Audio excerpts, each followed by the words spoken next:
Perfeito, perfeito.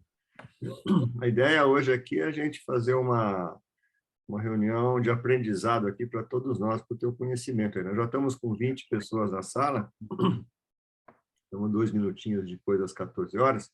Acho que a gente pode começar, Jefferson. Eu vou fazer a apresentação aqui do Dr. Rachid, e depois o Rachid compartilha a tela com a gente, tá, Rachid? Perfeito. Vamos dar início, então. Primeiramente, boa tarde a todos. Vamos dar início, então, a mais uma reunião do Grupo Latino-Americano de Estudos de Tumores Hereditários. Só para fazer um pequeno histórico, Rachid, para você, o nosso grupo ele foi incorporado, foi registrado como sociedade médica em 2003. Antes a gente tinha um grupo informal no final da década de 90 e esse grupo ficou formal em 2013, em fevereiro. Então, em fevereiro do ano que vem, a gente vai ter uma sociedade médica aí de 20 anos, né? De atividades ininterruptas, com reuniões seguidas, né? Hoje nós temos, desde 2013, todas as reuniões gravadas no nosso website, tem mais de 100 e tantas reuniões gravadas lá, é um conteúdo muito interessante. Antes disso, a gente fazia em PDF, a Érica, a nossa enfermeira geneticista, transformava um resumo da apresentação das reuniões em PDF e fazia uma newsletter, e todas as newsletters estão lá no site também, desde 2003. Então, a gente tem muito orgulho de falar isso, tem muito trabalho envolvido nesses quase 20 anos aí de sociedade, né? E nos últimos anos a gente se tornou um grupo latino-americano, porque muita gente da América Latina vai estar acompanhando a nossa reunião. E o nosso foco, quando você me pediu para falar em inglês, eu peço desculpas para você por isso, porque nós temos um contrato de tradução de português-espanhol, espanhol-português, que o nosso foco realmente é Brasil e América Latina. A gente quer disseminar informação de qualidade para o nosso continente, que o nosso continente é o nosso foco, que você sabe as carências que a gente tem por aqui, a gente não precisa nem falar para você, né, Rachid? E, então, a nossa ideia é disseminar conhecimento de qualidade. De qualquer forma, novamente, eu queria te agradecer em público aqui da sua gentileza, da sua disponibilidade para dar para nossa sociedade aí essa hora do seu tempo precioso. Para quem não conhece o Dr. Rachid Karam, o Rachid ele é PhD, né, médico, é PhD, e hoje ele é o diretor executivo de pesquisa clínica e translacional na Ambry Genetics, né, nos Estados Unidos, além de ser co-chair do gene CDH1 na ClinGen, no painel de especialistas, né, Rachid? Então, hoje ele vai falar para a gente sobre sequenciamento de RNA, com a experiência dele que ele tem em CDH1. E vamos dar início, então, Rachid, se você quiser falar alguma coisa, compartilhar sua tela. A nossa reunião é informal e a gente está muito ansioso para ouvir você hoje aqui. Muito obrigado, viu? Um abração para você à distância aí e seja bem-vindo ao LA-GET. Perfeito. Eu que agradeço pelo convite, é sempre um prazer conectar com os colegas. E com relação àquilo que eu falei da apresentação em inglês, é só porque eu já tinha, para ser completamente transparente, eu já tinha os slides prontos em inglês. Mas os slides não tem problema, viu, Rachid? Pode ser em inglês. É só mesmo a tradução que a gente faz por espanhol e português, né? Conseguem, estão vendo os slides, o deck? Sim, perfeitamente. Modo de apresentação.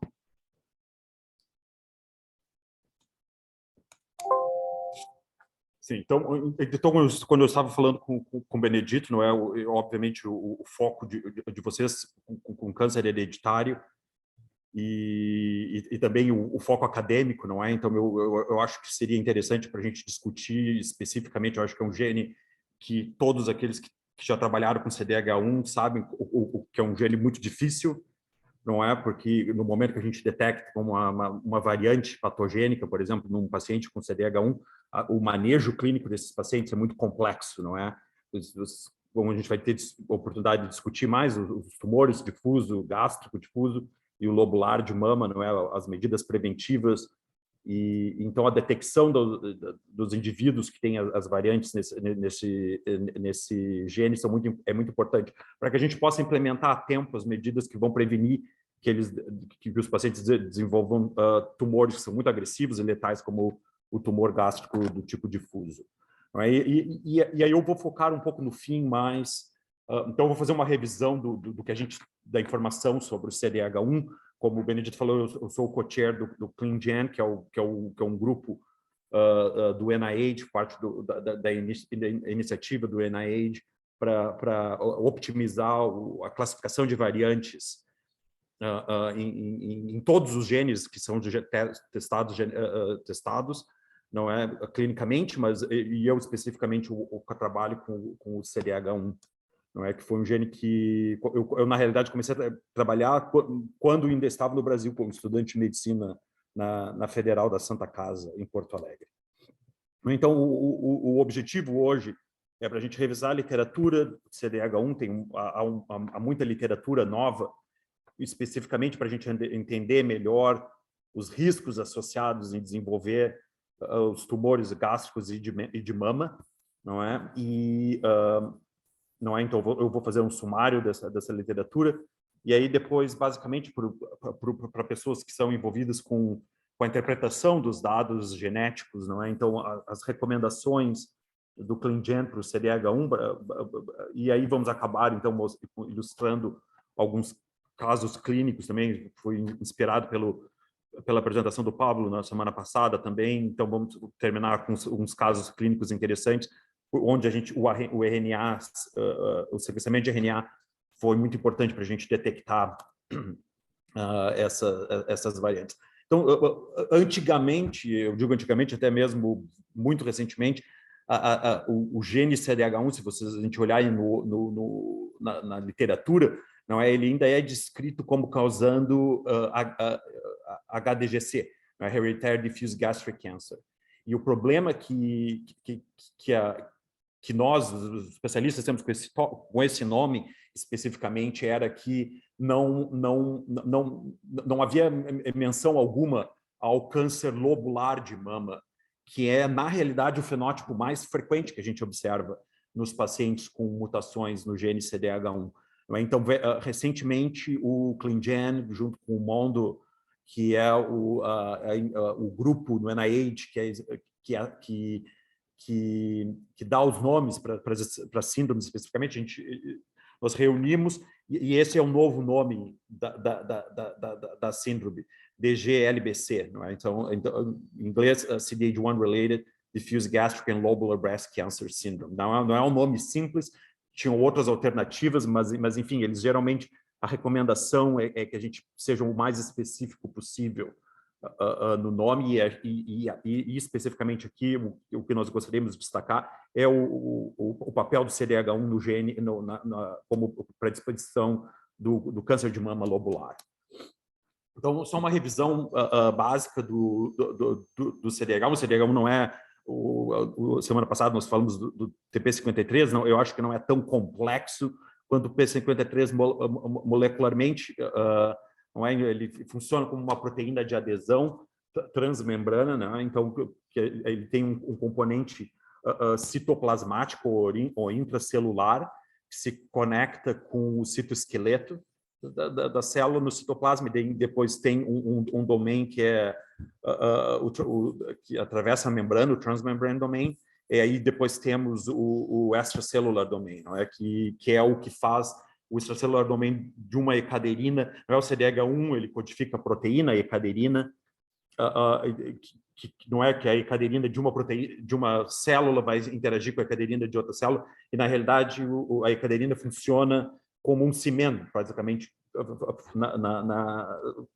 proporcionando que as células tenham adesão. E não é surpresa para os patologistas ou para as pessoas que lidam com esse tipo de tumores, não é? O fenótipo associado com é o câncer difuso, não é? Que tem aquela a signet ring cell, a célula de anel de Sinet, não é que é basicamente isso, mas se você olha no microscópio, é uma célula redonda, eu acho que eu tenho imagens aqui, como você pode ver, né, a signet ring cell, né, e porque ela basicamente perde o contato com as células, com as outras células epiteliais, não é? Então, tu tem essa célula isolada, o que explica o fenótipo difuso que a gente vê especificamente, tanto no lobular como no câncer gástrico, não é? A associação entre o câncer gástrico difuso hereditário e o gene CDH1 foi descoberta em 1998, foi publicada pelo grupo do Guilford, na Nova Zelândia. Eles identificaram o CDH1 numa família, num Maori, que são os nativos a população nativa da Nova Zelândia, não é? E eles identificaram uma mutação que, por sinal, afeta splicing numa família lá, não é? E foi a primeira vez que isso foi descrito. Desde então, não é? Muitos estudos foram feitos e a gente sabe que as mutações patogênicas, ou provavelmente patogênicas, né, germinativas, no gene CDH1, hoje a gente sabe que são, né, é muito bem documentado, que são associadas com aumento do risco de desenvolver o câncer gástrico difuso e o lobular de mama, como descrito. E essa, como eu mencionei, é o novo nome da síndrome, não é CDH1-related DGLBC. E essa aqui é a Mondo ID, não é, para a síndrome. E como nós estávamos descrevendo, em parte, é um gene que até quando nós publicamos um paper recentemente no DCO, o James Ford, de Stanford, escreveu um editorial sobre o paper, e falando, e eu achei muito engraçado o jeito que ele descreveu, que o CDH1 é o pesadelo dos geneticistas, não é? Porque cada vez que tu encontra um paciente com CDH1, é sempre muito o manejo clínico, não é? É complexo. E as recomendações para o manejo clínico, não é, que nós vamos discutir somente brevemente, é de que desses pacientes sejam manejados por um time multidisciplinar, não é, com aconselhadores genéticos, com médicos geneticistas, cirurgiões gástricos, gastroenterologistas, oncologistas de mama, patologistas, psicólogos, para as pessoas entenderem os riscos de manejo, ansiedade é um grande fator descrito, não é, que impacta esses pacientes, e nutricionistas. Isso é só para dizer alguns, eu tenho certeza que enfermeiros e há muitos outros profissionais de saúde, mas basicamente não é, nós precisamos de um grupo multidisciplinar, não, porque as recomendações são de que se faça anualmente ou semi-anualmente, dependendo da história familiar, não é, endoscopias gástricas, não é, e de mama também, o manejo de mama, e a consideração de fazer a gastrectomia profilática, não é, ou para redução de risco, não é, e aqui a gente vai estar usando a terminologia Total Prophylactic Gastrectomy, senão vocês verem a abreviação TPG, é isso que significa. Não é? Então, obviamente, cada vez que a gente está recomendando para um paciente para fazer uma gastrectomia profilática, não é óbvio que o impacto clínico, psicológico, nutricional, tudo isso tem que ser levado em conta para essas recomendações. Então, por isso que é tão importante que a gente detecte essas mutações e, basicamente, que a gente tenha certeza da classificação delas. Porque a gente não quer ficar mandando um paciente para fazer uma gastrectomia profilática, a não ser que a gente tenha certeza realmente de que a variante é associada com um risco significativo. Né? E o Rachid? Sim. Isso que você falou é muito interessante do colega lá de Stanford, né? Porque é o terror mesmo dos aconselhadores genéticos, porque nós temos algumas famílias que só identificaram que tinham CDH1 patogênico porque fizeram um painel multigênico, porque não tinham fenótipo de câncer gástrico difuso hereditário nem de lobular de mama. Então, essas famílias, principalmente, que o fenótipo não bate com o genótipo, como é que você vai fazer uma orientação de acordo com os guidelines internacionais para fazer uma gastreia profilática ou alguma coisa mais agressiva, né? Nós tivemos uma família recente que eu pedi ajuda até para uma colega holandesa que faz parte do grupo europeu estudioso do CDH1, e a dúvida é universal, né? O que fazer para esses pacientes que não têm fenótipo familiar, mas têm a mutação? Porque a gente não tem esse conhecimento ainda. Você mostrou que o gene foi descrito em 98, né? Sim. 23, 24 anos. Então, com os painéis, a gente está fazendo correlações genótipo-fenótipo muito diferentes do que a gente fazia lá atrás, quando pedia um gene, 2 genes, né? Absolutamente. Então, você tocou um ponto nevrálgico aí. Só para falar, nós estamos com quase 40 pessoas na sala, gente de toda a América Latina aí, vários geneticistas, biólogos moleculares, inclusive aí dos Estados Unidos, a Emília Pinto está assistindo, tem um monte de gente vendo a nossa apresentação hoje aqui do LA-GET, Rachid. Por favor. Não, feliz, porque é um tópico, e é isso, como tu disseste, Benedito, é um problema que não há fronteira para esse problema, não é? Em qualquer localidade, e eu acho que a gente há muito ainda, a gente, quanto mais popular o câncer genético, o teste genético ficar, mais a gente vai começar a observar essas famílias, não é, que não necessariamente preenche os critérios. E com relação a isso, eu acho que o teste genético, porque ficou mais popular hoje em dia, a gente está vendo coisas que antigamente a gente não via. E isso está tendo um impacto específico na nossa habilidade de entender, por exemplo, qual é o risco cumulativo desses pacientes de desenvolver câncer, não é? E aí esse é o exemplo que eu estou dando aqui nesse paper que foi publicado nem 10 anos atrás, 2015, na JAMA Oncology, não é onde eles olharam qual é a questão principal nesse paper era qual é o risco cumulativo de desenvolver câncer gástrico e câncer de mama nos pacientes que preenchem critérios para o IGCLC, que é o International Gastric Cancer Linkage Consortium, não é? Que é o grupo que o Guilford e o pessoal de Portugal e da Europa, que eles que descobriram o gene e eles que fazem as recomendações para o manejo clínico, mas também quais são os pacientes que preenchem os critérios clínicos para serem testados. Porque quando o gene foi descoberto, a gente fazia o Sanger, não era o sequenciamento via Sanger, não era NGS, não era tão acessível. Então, eles tinham que selecionar os pacientes baseados no critério clínico.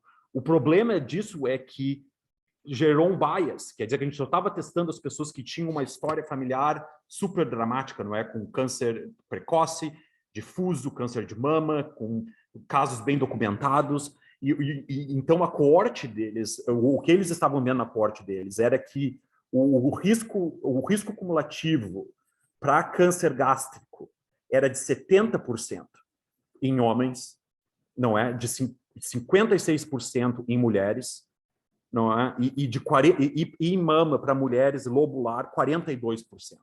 Quer dizer que se tu for um homem com uma mutação patogênica no CDH1, eles estavam dizendo que tem uma chance, 70% é o teu risco de cumulativo aos 75 anos de desenvolver o câncer difuso. Câncer difuso, que, como vocês provavelmente sabem, é um câncer letal. Não é? Quando a gente diagnostica o câncer clinicamente, não é? Geralmente não há muito o que ser feito. O câncer a sobrevida quando o câncer se manifesta clinicamente é baixa.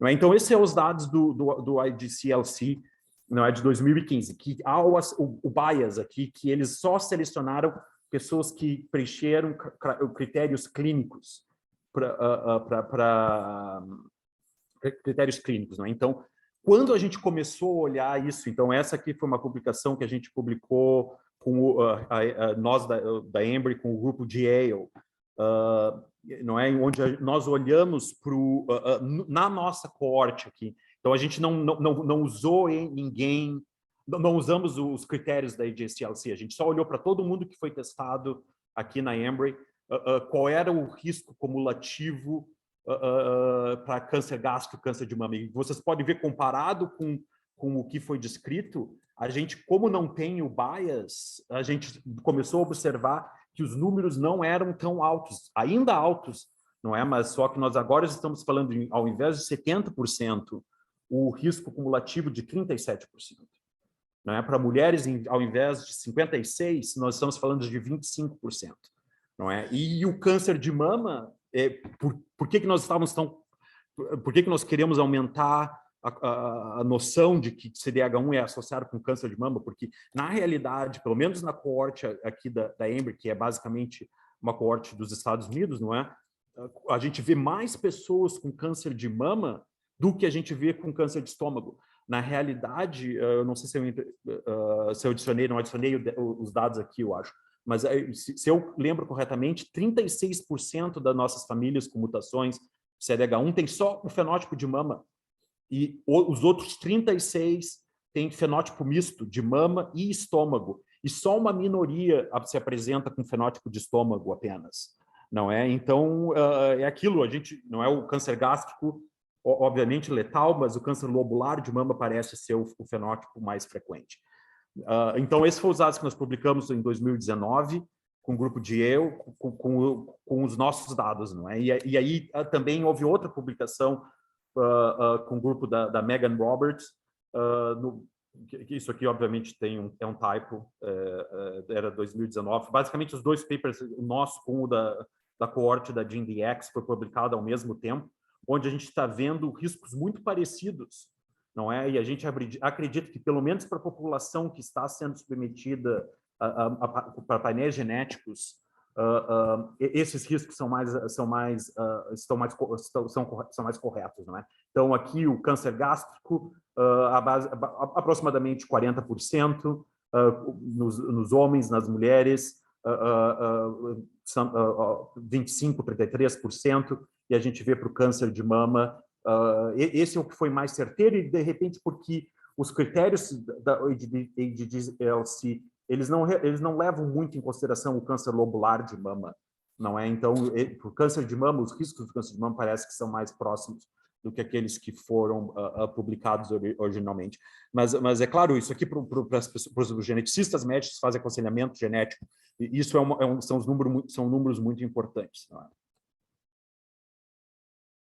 E aí, então, nós também nós publicamos ano passado esse paper no Journal of Clinical Oncology, eu recomendo, é um paper muito interessante, porque nós estávamos tentando entender, não é, qual era a distribuição das variantes patogênicas germinativas entre as mulheres com câncer lobular de mama, não é? Então, nesse estudo, a gente incluiu 3.000 mulheres com câncer lobular, não é, que vieram de uma coorte populacional, que é do Carriers, do Fergus Couch, da Mayo Clinic, não é? E nós incluímos, então essa é a populational base cohort, então é uma população de, enfim, que testou mulheres comparada com a nossa população da Embry, que foi testada geralmente, especificamente porque tem história familiar ou história suspeita de HBOC.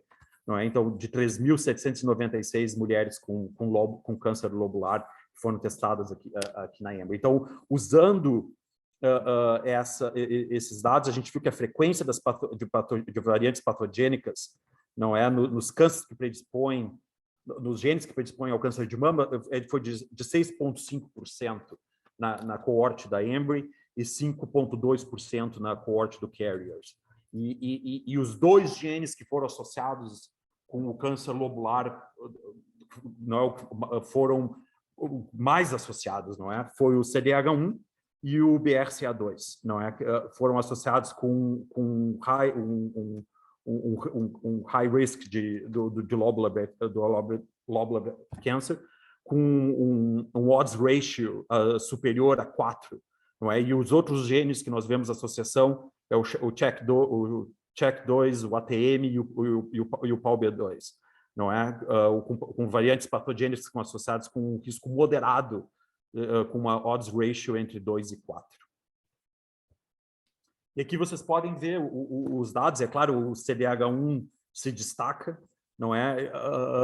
E esses foram os dados mais sólidos, eu posso dizer, na literatura, porque foi não havia tanto ascertain o bias, não é? Aqui a gente, né, como a gente disse, testou a coorte da Embry, o triângulo, e a coorte populacional do Carriers em vermelho, e a gente está vendo resultados muito semelhantes para essas coortes, e vocês podem ver que o CDH1 é realmente o gene aqui que tem a associação mais forte, não é? E o BRCA2, os dois que têm ao nível que a gente vai considerar high risk, não é? E aqui vocês podem ver o risco mais intermediário para os outros genes. Então, esse foi um estudo muito importante e aquilo, então, não é? O risco do câncer lobular é grande, não é? Especialmente para os pacientes que têm as variações patogênicas. Então, obviamente, para as mulheres que são detectadas com essas alterações, esse deve ser um dos focos primários, não é? Da medidas preventivas e de screening também, não é? E esse foi um estudo que foi publicado recentemente na JAMA Surgery, onde eles olharam para não é onde eles fizeram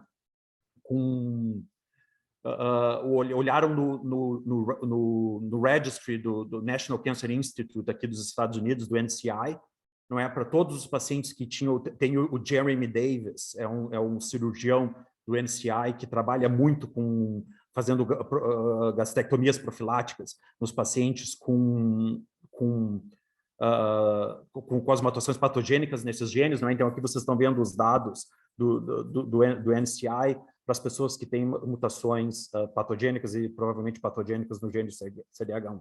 E aqui é endoscopia gástrica,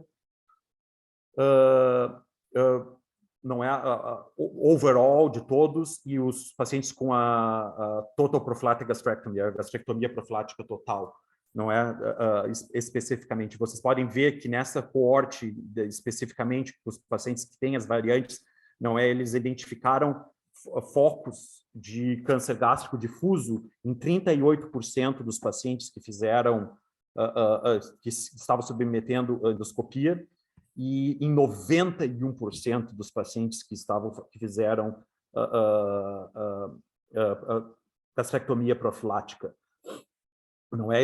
O que mostra basicamente aquilo que a gente já sabia da literatura também, não é, que há um número de pessoas que têm a lesão patológica, microscópica, não é necessariamente o mesmo número de pessoas que vão desenvolver a doença clínica, e não se sabe muito bem por quê.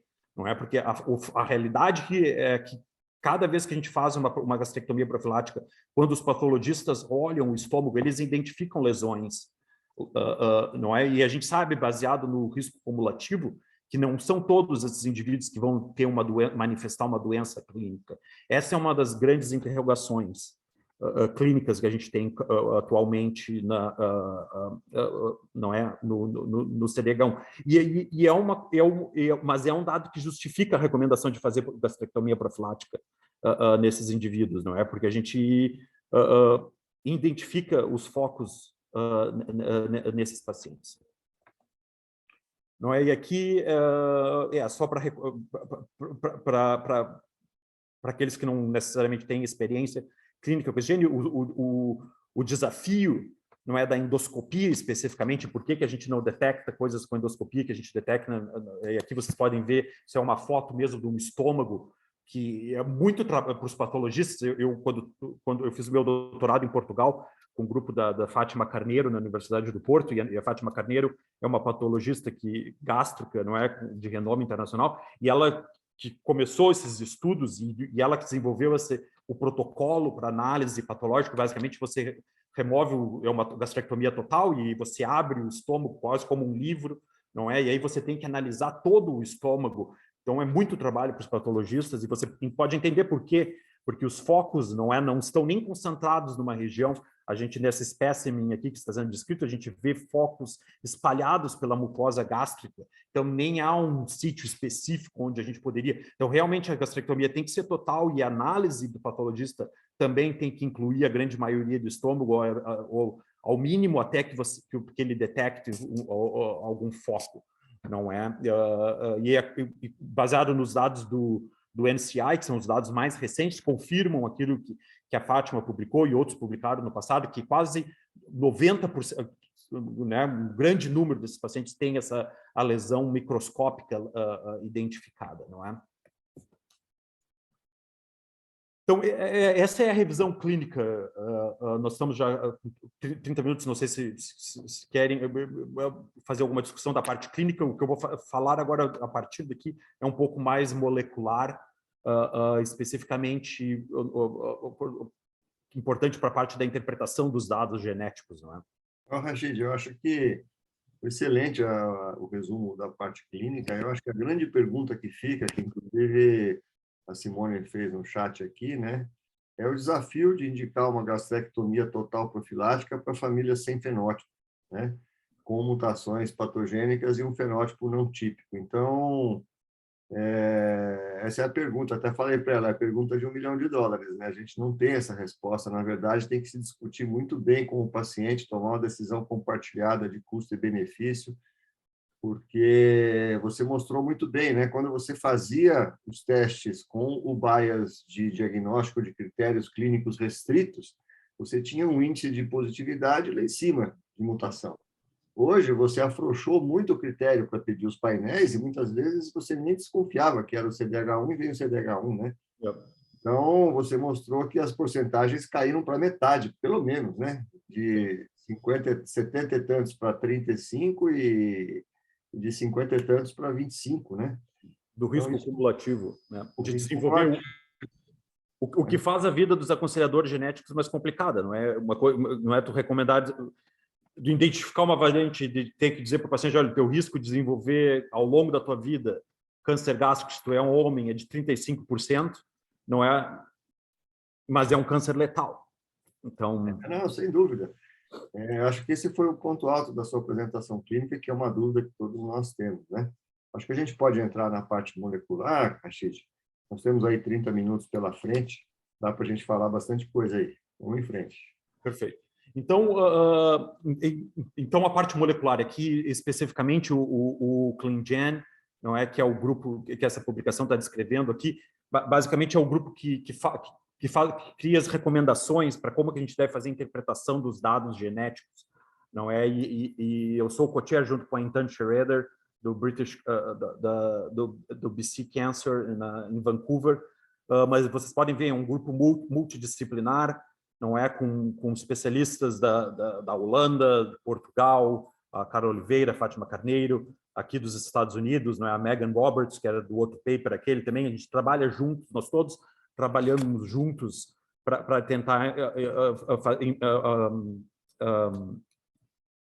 melhorar, não é, os critérios diagnósticos. E uma coisa que a gente aprendeu aqui não é que no passado, quando a gente, alguns anos atrás, antes desse trabalho, a gente costumava chamar as variantes missense, né, aquelas variantes que mudam o aminoácido, não é? Havia muitas variantes que eram classificadas como patogênicas. E depois que a gente fez a revisão dos dados, a gente fez o que a gente fala um downgrade.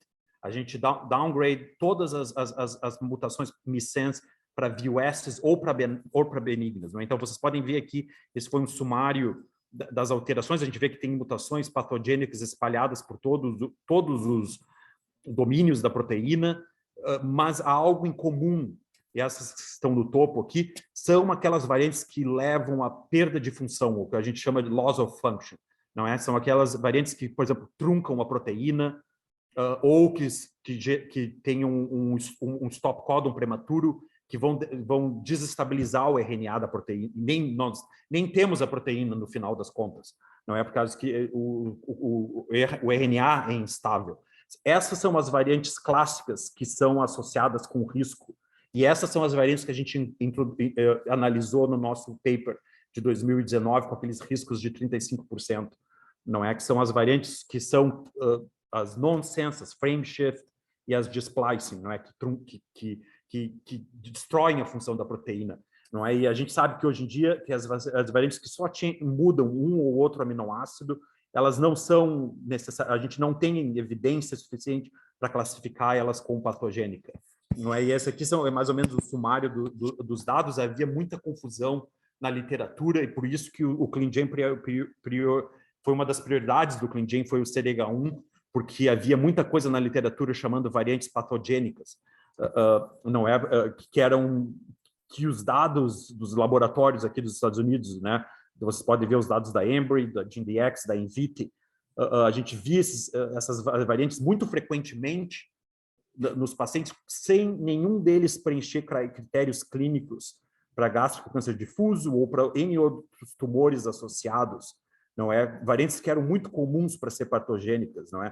Então, essa foi parte da informação que a gente usou para fazer o acessamento. Esse é um paper de guidelines, não é? Mas acho que essa foi uma dos desfechos mais importantes, foi mesmo a gente criar um jeito de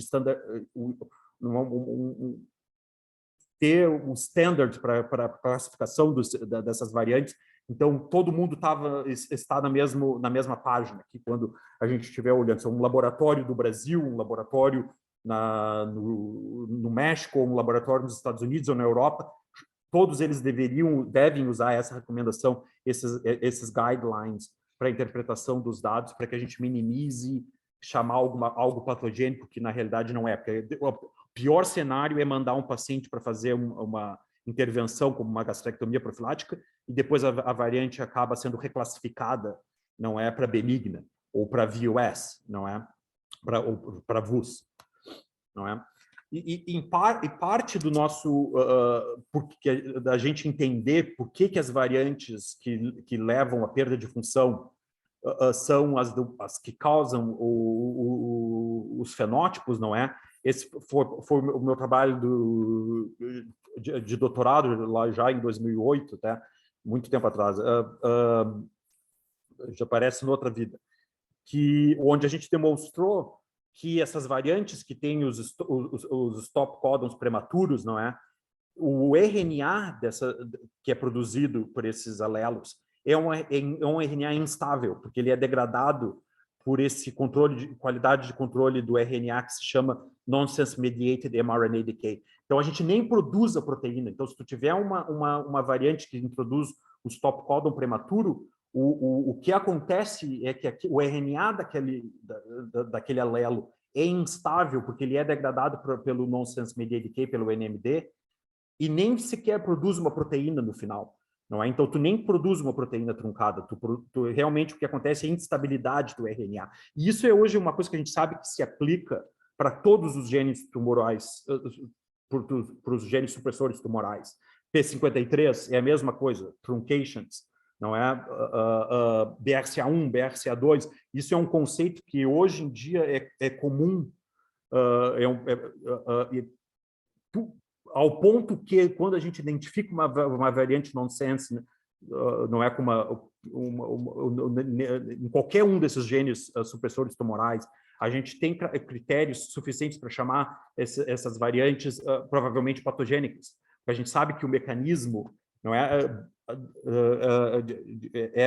a perda de função, não é? E foi assim que eu mais ou menos me envolvi também, e aqui que eu vou conectar com a parte do splicing, com o splice, porque quando eu comecei a trabalhar com CDH1, a família que a gente identificou, que foi a primeira família brasileira identificada com uma mutação germinativa no gene CDH1, isso foi no ano 2000, era uma mutação que afetava a splicing. Não é? Então, como vocês... só aqui alguns conceitos básicos de splicing, como é que a célula... né, o splicing é aquele processo de remover os introns, não é? Que são que a gente tenha, então, só os exons, não é? No mRNA, no RNA mensageiro. E como é que as células detectam com precisão cirúrgica o que é um intron, o que é um exon? Porque se tiver o erro de um nucleotídeo, não é? O reading frame vai mudar, não é? Então, o processo de splicing tem que ser muito preciso. E essa precisão acontece porque a célula, o spliceosome, que faz o splicing, ele reconhece essas sequências específicas aqui, não é, que são muito conservadas nessas regiões. Basicamente, o último nucleotídeo do exon é um G, não é? E basicamente quase todos o primeiro e o segundo nucleotídeo do intron é um GT. Não é? Então, essa é o que a gente chama da sequência consenso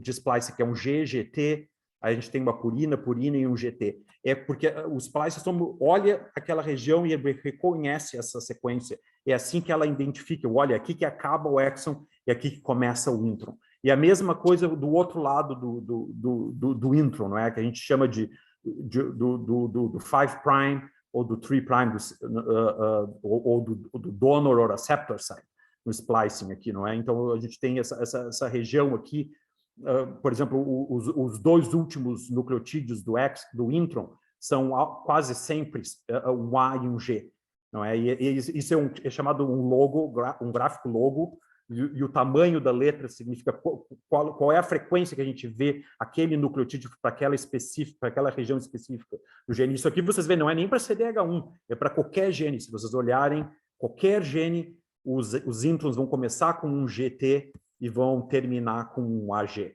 Não é? E é assim que a célula detecta. Quer dizer que se tiver uma mutação que substitui essas variantes, o que acontece é que o splicing não vai funcionar mais adequadamente. Então, a gente vai ter mRNAs mensageiros, não é, que não vão codificar a proteína correta, ou como foi demonstrado previamente, vão levar a RNAs instáveis, que vão ser degradados pelo NMD, não é, pelo controle de qualidade do RNA, não é, levando à perda de função. Então, são alelos que sequer vão produzir uma proteína. Não é? Então, foi isso que a gente mostrou aqui para CDH1. Essa aqui é uma mutação no último nucleotídeo nesse paciente específico, com que a gente gerou uma cell line que a gente pôde analisar molecularmente. Não é? Esse era uma variante que afetava aquele G, que é o último nucleotídeo do exon. Não é? Então, a gente perdia aquele G, substituía aquele G por um A. Então, a célula estava tendo problemas, então, de identificar a boundary de onde o splicing. E, como consequência disso, a gente observou transcritos diferentes que eram causados por essa mutação. E o que a gente viu era, como vocês podem ver aqui, é que, basicamente, não há RNA produzido pelo alelo que tem a PTC, que é o Premature Termination Codon, o stop codon prematuro. Não é? Então, por quê? Porque por causa do NMD. Quando a gente inibe o NMD usando drogas que fazem isso, como a puromycin e a ciclohexamide, a gente começou a ver, então, a expressão daqueles mRNAs com os stop codons prematuros, não é? O que levou a gente a concluir que a gente nem tem RNA quando se tem uma variante que altera splicing, que leva a perda, que leva a um stop codon prematuro. Não é? E a gente fez outros experimentos, basicamente mostrando a mesma coisa, não é? Incluindo a nível de proteína, que a gente não sequer produz proteína, que é o RNA é degradado. Não é? É por isso que essas variantes são tão problemáticas, são tão patogênicas. O que é algo que não acontece com as micens, quando tu só muda um aminoácido, não é? Tu não tem um stop codon prematuro, então a proteína é produzida, tu só tem a mudança de um aminoácido, e no caso da ecaderina, ela é muito resistente, quer dizer que só mudar um aminoácido não vai levar à perda de função completa. Não é o que a gente precisa mesmo para ter perda de função completa, é truncar, é introduzir um stop codon prematuro que vai destabilizar o RNA e vai completamente abolir a produção daquele alelo. Né? E aí tu tem o segundo hit, né? Quando tu tiver o segundo hit, é aí que a gente desenvolve, os pacientes desenvolvem. E essa aqui é a família brasileira, então foi que a gente publicou em 2006, mas eu identifiquei essa família quando eu estava fazendo meu estágio em cirurgia na Santa Casa de Porto Alegre. Recém tinha aprendido com o Silveirinho Simões, ele veio de Portugal para dar uma palestra para a gente lá na Santa Casa, o Antônio Hartmann, que era o professor de patologia, convidou ele para dar uma apresentação e ele nos apresentou, imagina, foi 2002, se eu lembro corretamente. Então, faziam 4 anos, 5 anos só que o gene tinha sido descoberto, então ele veio para apresentar para a gente,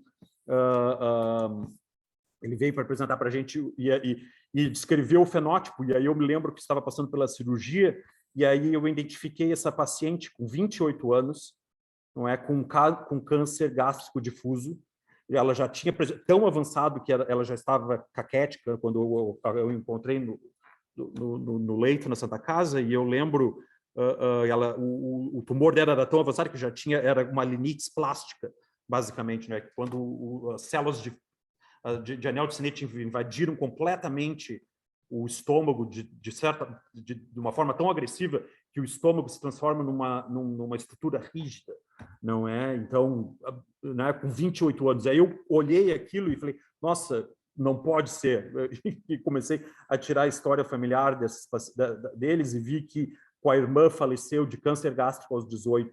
O pai teve uma história de câncer gástrico, não é? E aí, na época, a Santa Casa recém tinha comprado o primeiro sequenciador de DNA foi aí que eu me apaixonei pela genética, já 20 anos atrás, exatamente 20 anos atrás. E o que a gente fez foi, iniciamos um projeto de iniciação científica e eu sequenciei, então, esses pacientes lá, e a gente identificou uma mutação nesses pacientes, que foi a primeira mutação identificada no Brasil para CDH1, isso em 2002, e coincidência, em parte, porque eu trabalho com splicing até hoje, não é? Era uma variante similar àquela que a gente usou, que o Guilford descreveu, uma variante que afeta o último nucleotídeo do exon, não é? Então, uma variante que afeta o splicing, porque ela é, na realidade, uma variante sinônima, é 1137G2A. Então, ela nem muda um aminoácido, não é? Se tu olhares, não há uma variação do aminoácido. Por isso, a gente teve que fazer análise do RNA, porque a proteína não era a causa. O que a gente suspeitou e que acabou provando era que essa variante levava a splicing anormal, e o que a gente demonstrou aqui, não é? Mas, para nossa surpresa, foi o fato de que quando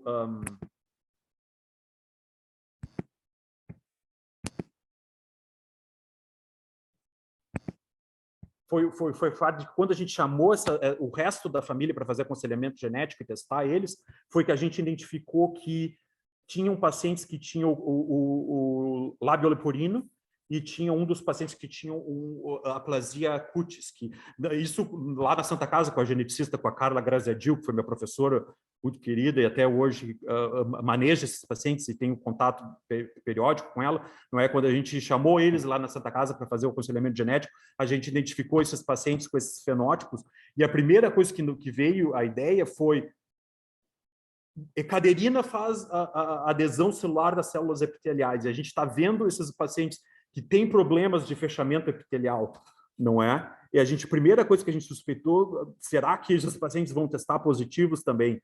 E bingo, quando a gente fez o sequenciamento neles, essa paciente com cleft lip e esse paciente com aplasia cutis, os dois testaram positivos para essa mutação, não é? Então, foi um dado. E aí, depois, quando a gente trabalhando, não é, com o grupo de Portugal especificamente, para entender se esse era um fenótipo mais frequente, a gente encontrou outra família francesa que tinha o mesmo fenótipo, também uma mutação que afeta o splicing, não é, que se apresentou com câncer gástrico, câncer de mama e o lábio leporino, não é, o cleft lip and palate.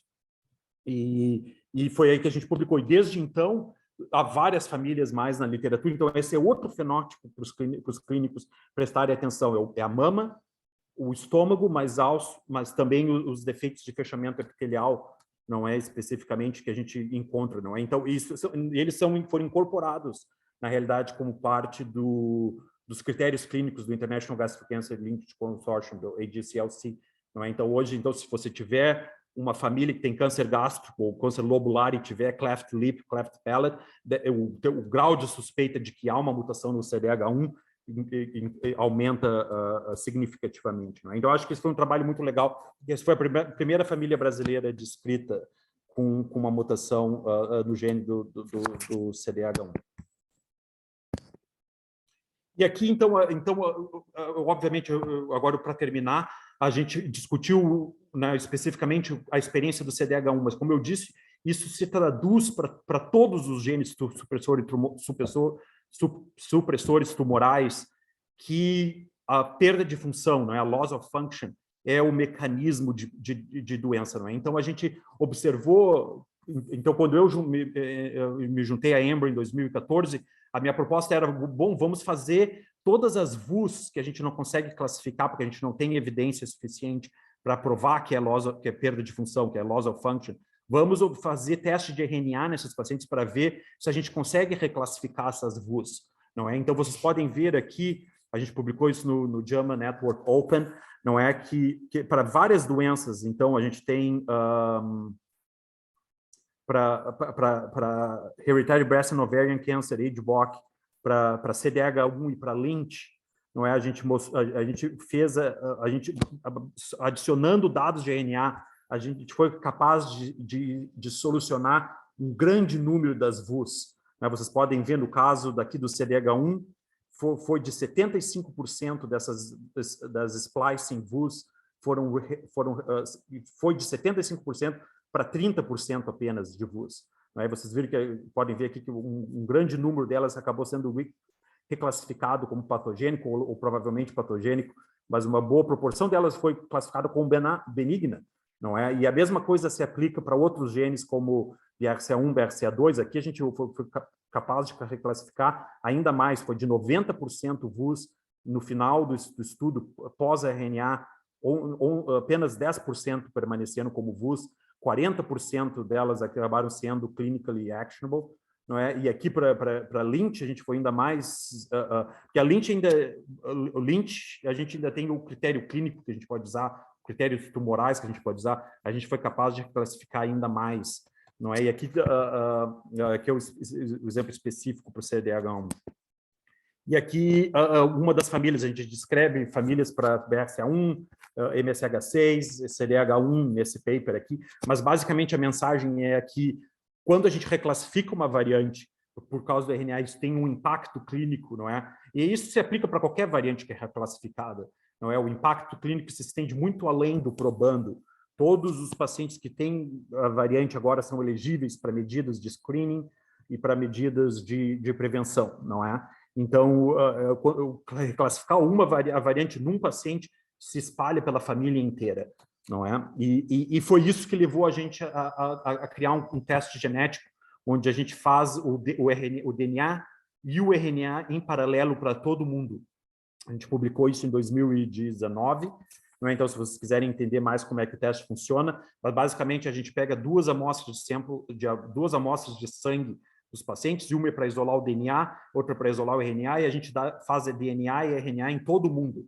Não é? Então, esse é basicamente o teste que a gente faz aqui clinicamente, é o nosso teste mais popular. A gente já testou mais de quase 200 mil pessoas usando essa tecnologia, e na realidade a gente teve o nosso paper aceito ontem, onde a gente descreve os dados dos primeiros 40 mil pacientes testados usando essa tecnologia. Então, esse paper vai estar disponível logo. Nesse paper aqui, a gente só descreve como é que a técnica funciona, qual é o approach, e os primeiros 1000 pacientes que a gente testou usando essa tecnologia.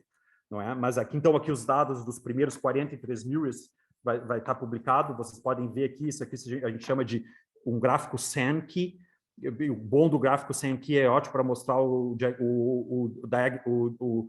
o outcome diagnóstico, não é? Então, vocês podem ver aqui as VUs, antes do RNA e depois do RNA, como é que a gente classificou essas variantes aqui. Vocês podem ver um grande número dessas variantes foi classificadas, foi reclassificadas, não é?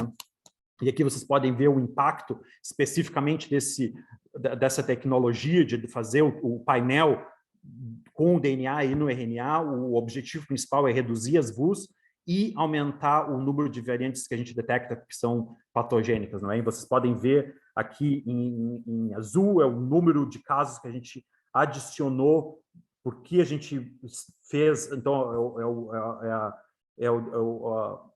a positive yield ou diagnostic yield, não é? O número de casos que a gente adicionou por gene, e aqui é a redução das VUS em verde, das VUs, não é especificamente por gene. Então, a gente vê isso, mais positivos e menos VUS. Né? Então, para acabar, aqui eu só queria mostrar um exemplo de um caso que a gente detectou usando a RNA. E por que o painel não detecta essas variantes que são, que a gente chama deep intronics, não é? Que são intrônicas profundas? É porque os painéis têm probes que vão capturar regiões específicas dos genes. E a gente geralmente captura no DNA só as regiões, os exons, as regiões codificantes do gene. A gente não captura porque os intros são enormes e são problemáticos, a gente geralmente não sequencia a região dos intros, né? Então, se tu tiver uma variante que é na região que tu está capturando no exon, você detecta aquela variante, mas se for uma variante que estiver localizada dentro do intron, a gente não vai detectar aquela variante se estiver fazendo um painel. Não é? Então, esse é um exemplo. Como é que a gente sabe que é uma variante intrônica versus uma variante exônica? Todas as variantes intrônicas, elas têm um sinal positivo ou um sinal negativo, né, que mostram quantos nucleotídeos dentro do intron a gente tem. Não é o mais se começa aqui e o menos se começa aqui. E geralmente, para vocês terem uma ideia, um painel de DNA only sequencia mais menos 20 nucleotídeos dentro do intron. Não é? E essa variante aqui, a gente identificou ela é localizada 672 nucleotídeos dentro do intron. Não é? E esse é só um exemplo. E essa é uma família que a gente testou com câncer lobular. E aí tem infelizmente, todos os irmãos dela, 4 irmãos testaram positivos, e a gente não vê câncer de estômago aqui, a gente vê só uma paciente com câncer de mama.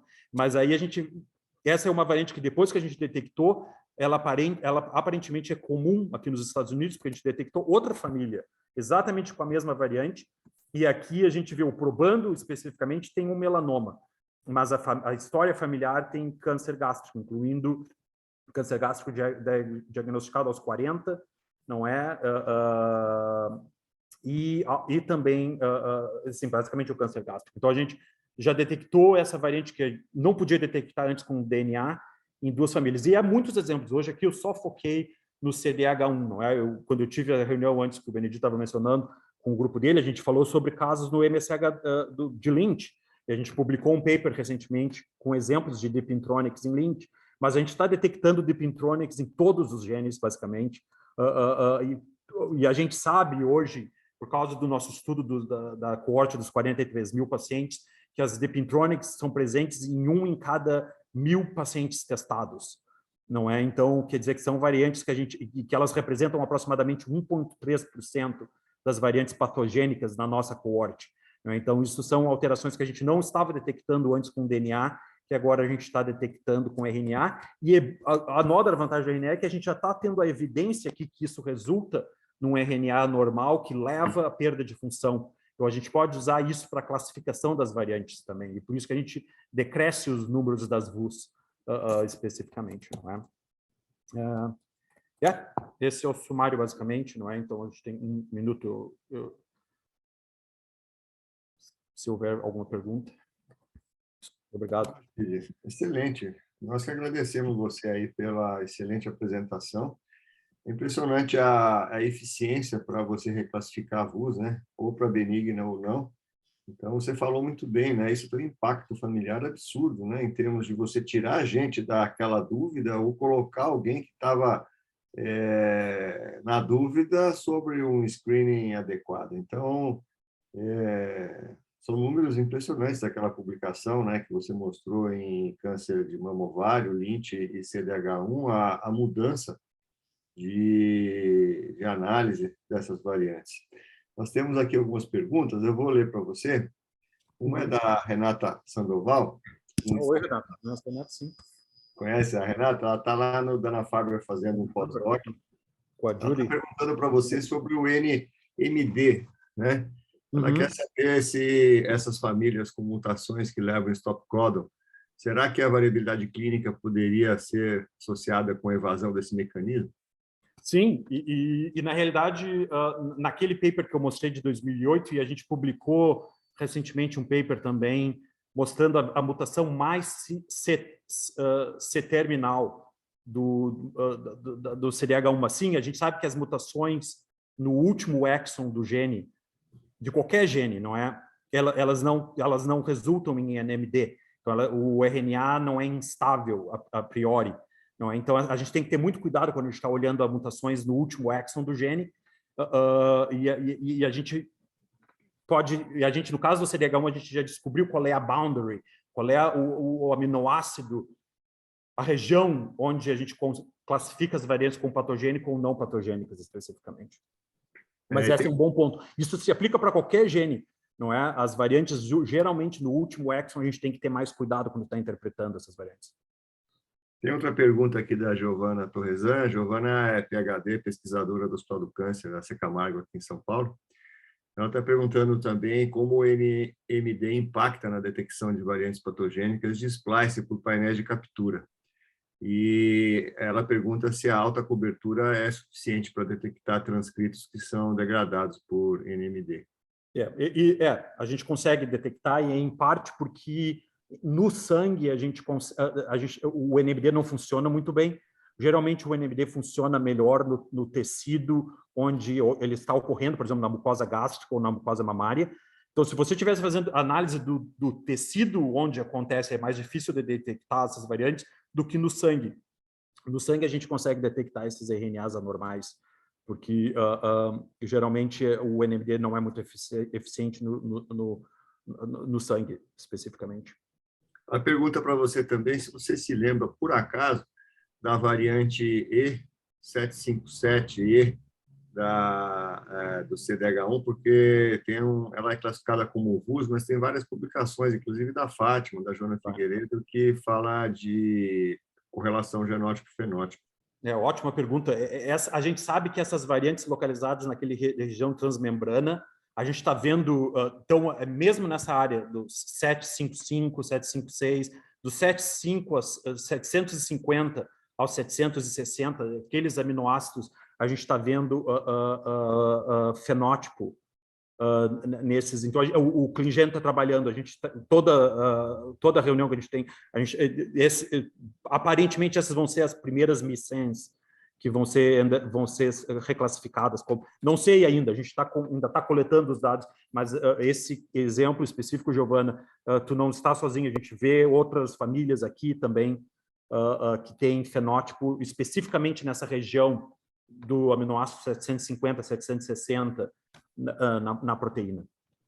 Ela disse que tem duas famílias lá no registro dela, uma com câncer de mama masculino e outra feminino em idade jovem, só que é ductal. Lobular? Ductal.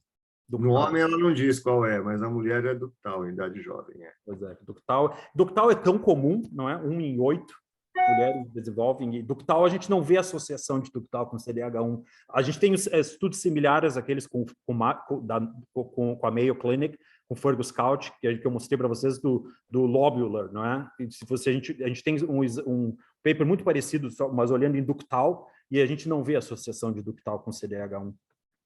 Perfeito. Tem uma última pergunta aqui da Karen Álvares. A Karen é PhD da Universidade Clínica Los Andes, em Santiago do Chile. Ela está te perguntando, na sua opinião, qual que seria a rotina hoje para pedir um exame de RNA? Boa pergunta, e eu acho que, especificamente com isso, eu acho que a pessoa melhor para responder essa pergunta, eu saberia responder se fosse aqui nos Estados Unidos, mas a gente tem uma parceria com o Fleury, aí na América Latina, não é? E a Fleury é o laboratório que trabalha conosco. Eu acho que a melhor forma de obter uma resposta clara é entrando em contato com o grupo do Fleury, mas esses testes estão disponíveis no Brasil através do Fleury, é tudo feito através do Fleury, não é? Então é um modelo diferente daquele modelo que foi da Invite, que era, não é, mandar as amostras para cá, então é diferente.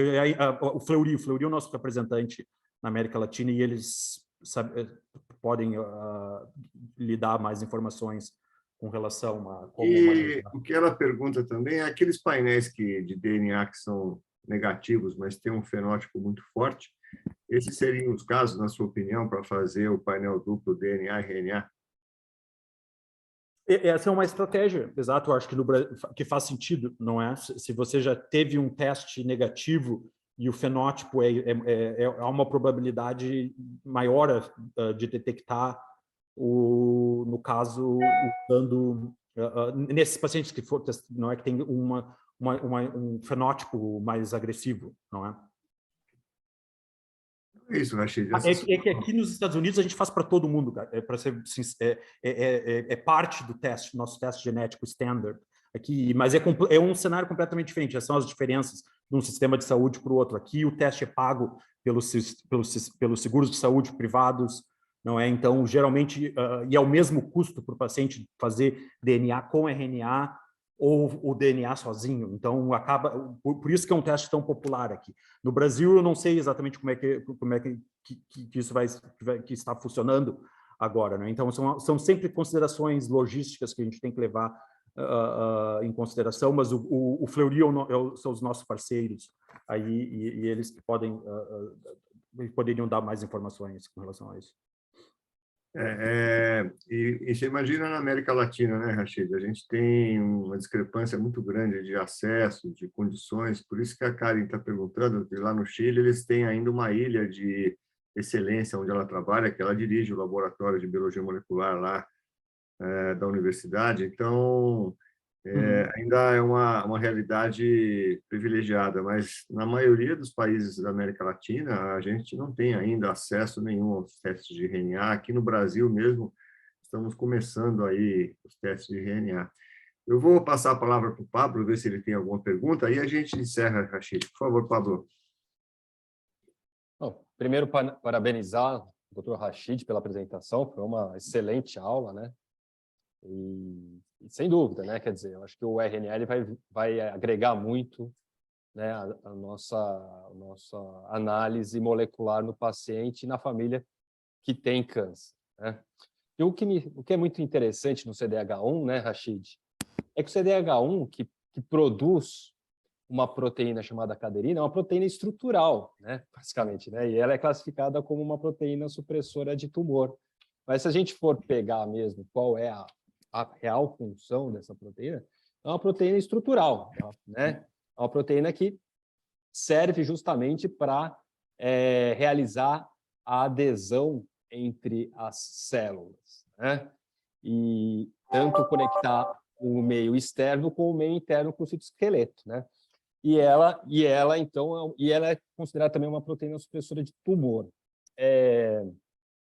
Porque que quando ela está mutada, o que acontece? Você perde essa sinalização que é uma dos principais sinais que vão estimular a célula à proliferação, né? Que é a perda de contato. É isso? Então, quando você tem a perda da caderina, esse é um dos sinais que vai desencadear uma via de sinalização, né? E vai estimular, então, essas células a se duplicarem, né? A se replicarem, ocupando o espaço perdido pela lesão, né? E quando a célula perde, então, essas proteínas, né, por mutação ao longo do tempo, você tem aí, mesmo que não haja uma lesão, você tem a sinalização da perda do contato, estimulando, então, a duplicação dessas células, levando ao tumor, né? Então, na verdade, essas células, mas só esse mecanismo em si, ela não é o suficiente para desencadear o sinal maligno, né? Então, na verdade, essas células elas precisam, na verdade, de um acúmulo também de mutações em outros genes, né? Apenas a perda dos 2 alelos do CDH1 não é o suficiente para você ter, né, o início da lesão da célula maligna, né? Que vai ser o clone principal. Na verdade, você tem que ter outras mutações drivers, né? Você já chegou a ver isso, Rachid? A gente publicou um artigo em 2009 na Gastroenterology, com o grupo da Carla Oliveira, na época quando eu trabalhava com eles, mostrando justamente isso, o second hit, né? A inativação do outro alelo, e é esse, em parte, um mecanismo que poderia explicar por que algumas pessoas desenvolvem tumores e outras não, como tu disseste. Não é? Tu tem que ter 2 eventos, tu tem que ter o germinativo e aí tu tem que ter a inativação do outro alelo, não é? E isso tem que acontecer no tecido certo, quer dizer, na mucosa gástrica tem que acontecer, ou na mamária, para que desenvolva um tumor, não é? Mas a minha pergunta, Rachid, tem algum outro gene muito associado ao câncer gástrico difuso, ou seja, sim, por exemplo, TP53 provavelmente deve ser uma outra mutação frequentemente encontrada nos tumores. Tem algum gene, uma frequência de um gene? Tem o gene tumoral? O CTNNA1, não é? Que eu não sei, a gente não vê muito fenótipo naquele gene. Não é que nem o CDH1 que a gente vê. Então, esse é um gene que está na literatura, mas eu, na minha opinião pessoal, eu acho que é um gene que a gente ainda tem que fazer mais trabalho. Não são os mesmos riscos associados com o CDH1, não é? Para câncer difuso. E para o câncer lobular de mama, a gente viu associação com BRCA2, e às vezes eu me pergunto se esses genes com BRCA2, o que realmente está acontecendo é que, porque a gente tem aqueles problemas com a recombinação, não é que a gente perde alelos. Então, de repente, tu pode perder, tu tem uma mutação da BRCA2, então tu perde os alelos do CDH1, por exemplo, né, por causa do... E aí tu desenvolve o fenótipo. Não é, mas o outro gene que é associado é o CTNNA1, mas o fenótipo não é como do CDH1. A gente vai ter a reunião da CGA aqui em Nashville. Não sei se alguém de vocês vai vir do CGA, não é? A gente vai apresentar vai apresentar lá os nossos dados para o CTNNA1. A gente não vê fenótipo. Então, o CDH1 ainda é o grande culpado, basicamente. Não, e essa análise de RNA é muito importante, né? Que, como você falou, a grande maioria das mutações, na nossa época, você falou que começou há 20 anos atrás, eu também comecei mais ou menos há 20 anos atrás na genética, né? E, pô, a gente fazia Sanger, né? Praticamente, era Sanger, né? Não existia NGS, né? E a gente fazia o sequenciamento por sangue, e quando achava uma variante, né, que nem chamava de variante, chamava de mutação missense, né? Uma mutação missense, né? A troca de um aminoácido, né, de um nucleotídeo para o outro, levando a troca de um aminoácido para o outro. E a gente achava, essa aqui é a patogênica, né? Pronto, achei a mutação, não é isso? Exatamente, né? E hoje não é bem assim, né? Hoje a gente acha várias, né, variantes que geram uma mutação missense e isso não é patogênico, né? Mas só que a gente tem que tomar muito cuidado, né? Como você falou, eu acho que o RNA vem muito agregar, porque essas variantes missenses, elas podem gerar um sítio críptico, né? Críptico, não é isso? De splice. Esse é que é o... Né? E a gente vê que isso, para quando você vai classificar essas variantes, a gente não consegue, a não ser por RNA. Né? Então, eu acho que esse estudo seu, Rachid, é muito interessante, porque você vê a expressão do RNA, o fenótipo RNA, né? E comparar com as variantes que você acha no DNA, né? Na receita, é muito interessante, porque você vê se aquele RNA realmente ele vai para frente ou não, ele vai gerar a proteína ou não, né? Devido a essas mutações missenses na região codificante, que pode gerar um sítio críptico de corte, de splice, né? Então é muito interessante. Eu acho que isso foi um ótimo comentário, porque a gente foi do 8 para o 80, né? Lá nos anos 2000, com o projeto Genoma, era aquilo, como tu disseste, a gente identificava alguma coisa, era uma mutação, não é?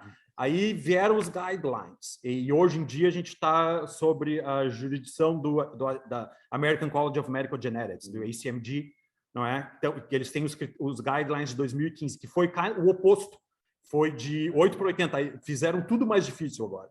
Então, as coisas começam como uma VUS, e aí tu tem que adicionar a evidência, não é?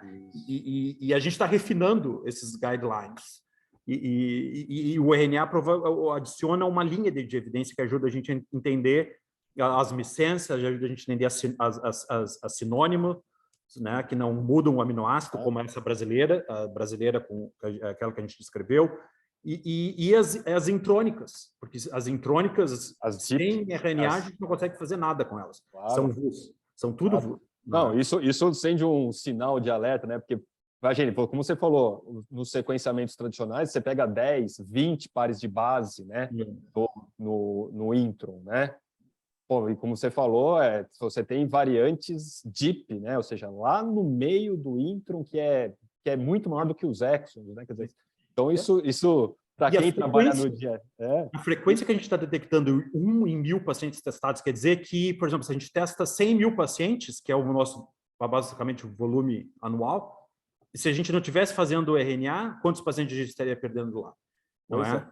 Pois é, então isso para nós que estamos aqui no dia a dia na clínica, isso causa, né, um certo pavor. E o RNA no painel, mesmo quando tu pede um painel de 90 genes, não quer dizer que o paciente seja negativo. Esse é um conceito importante também da genética hoje em dia. Exato. Muito obrigado, viu, Rachid? Olha, foi sensacional. Eu que agradeço, foi uma ótima discussão. Sempre bom conversar com os colegas. Eu que agradeço, Rachid. Nós temos que terminar, nosso tempo já passou aí por 10 minutos. Discussão excelente. Eu acho que a gente pode voltar a conversar no futuro sobre assuntos mais específicos. E o Grupo Latino-Americano de Estudos de Tumores Hereditários agradece você pela sua disponibilidade, pela sua gentileza e pela sua competência. Muito obrigado, um bom dia para você, um ótimo final de semana a todos e até a próxima reunião do LA-GET. Bom fim de Obrigado. semana. Obrigado. Obrigado, Rachid.